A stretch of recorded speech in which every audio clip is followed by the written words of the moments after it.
I'm here. There you are. Guys, we're in our books. Here we go, page 336. We're gonna hop into our key concepts here. Again, dilations. Hey, these don't seem so bad, do they? Okay. First question: what's the relationship between a pre-image and a image after a dilation? Well, one of two things happens, guys. What are they? Right? Well, it's either what we call a reduction or enlargement. Okay? One of those two things happens, right? If we get a larger, right? If our image becomes larger, that's an enlargement. If our image becomes smaller than the pre-image, that's a reduction. Okay? And it's all about the scale factor, which leads us nicely into question number 2. When will a dilation be a reduction? When will it be an enlargement? Okay? So, let me get some room here. So, when reduction, right, if my scale factor, which I abbreviate with SF, reduction scale factor has to be between 0 and 1. Okay? So, what kind of numbers do we see between 0 and 1, group? Yeah, all of our fractions. Okay? 1/2, 2/3, 3/4, okay? All of those. If the figure, or the image, I should say, is getting bigger, our scale factor is greater than the number 1. Okay? So 2, 1.5, 3.5, 5. Okay? All right, question 3. Our friend Flora draws a rectangle. Maybe you guys need to draw. Hey, look, Flora, there's the rectangle she drew. It gives me the ordered pairs for them. Great. She dilates the figure with a center at the origin, right? Guys, all of our dilations occur from the origin. And a scale factor of 3/4. So is this an enlargement or a reduction? Scale factor of 3/4. The number between 0 and 1. So that's going to be a reduction. Okay? What's the measure of each angle in the image? Well, if we have a rectangle, let's say, bloop, it gets smaller by a factor of 3/4. There's the new one. What do we know about the angles in it? Yeah, the angles haven't changed. They're still the same, okay? So we know these are all right angles because it's a rectangle. So that hasn't changed even after our dilation. So is it the same shape? Yes, it's still a rectangle. Is it the same size? No. No, it isn't. But are the angle measures the same? Yes, they are. Are the side lengths the same? No, the side lengths are going to get bigger or smaller depending upon if it was a reduction or an enlargement. Okay? Alrighty. Here we go. Use this picture for these questions here. We have got to be a good reader, folks. Is figure 3, here's figure 3.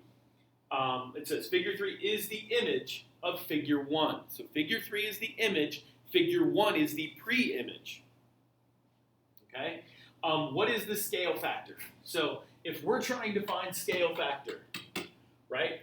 Sometimes you will see, we'll say, I can't even write. Image divided by pre-image.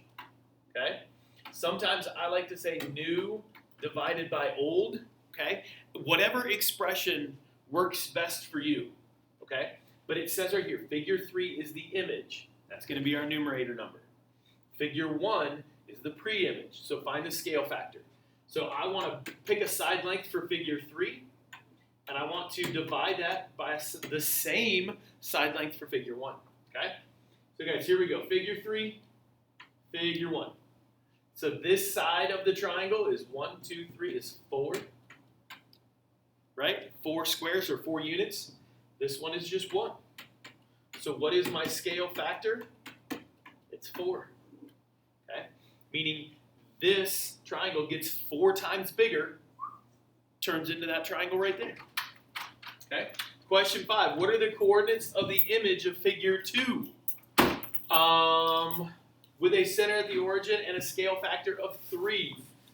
Okay, so what are the coordinates of the image? So they're telling us figure 2 is the pre-image. Now we're figuring out the coordinates okay, for the image. So we're going to take our scale factor of 3. I'm going to move this up here so I got a little bit more room. Make that go away. There we go. And so we need to know these ordered pairs here, people. 1, 2, and 3. So what are those 3 ordered pairs? That's it, 2, 2. And here, I'm going to write all these over here. 2, 2. 2, 2. This is at 4, 2. And my last point up here is at 3, 4. Okay? What was our scale factor? It was 3. So this is an enlargement, right? Our triangle is going to get bigger.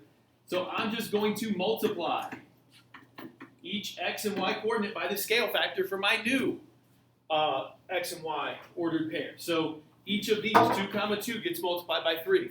What does that turn into? That's right, 6, 6. Nice. 4, 2, again, multiply each one by the scale factor of 3. This is going to be 12, 6. That's all we got to do. That's all we got to do. And my last point, 3, 4, again, multiply each one by 3. This is 9, 12. Okay, that's it. Okay, that's all we got to do. Okay, so there are the new coordinates for that. Last question says, which figures represent a dilation with a scale factor of 1/2? Okay, so let's get rid of all this. Get rid of it.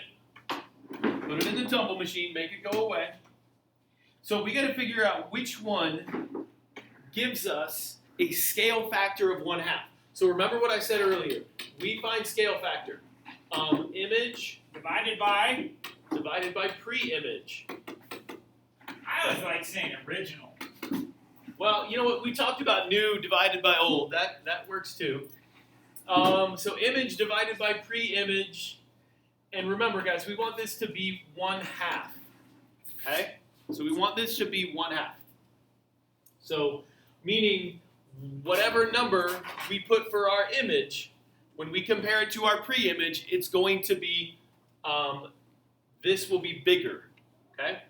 So small number, bigger number. So, like, let's look at figure 2 and figure 3. Okay. So if figure 2 is the image, well, that would have, okay, a side length of 2. If figure 3 was my pre-image, this has a side length of 1, 2, 3, 4. Oh, check that out. Is that a scale factor of 1/2? Yes. It sure is. It sure is. That's great. Okay. Anyway, guys, that's what we got there. So there's our key concepts. There's the bell going to come on with the announcement. I'll see you guys later.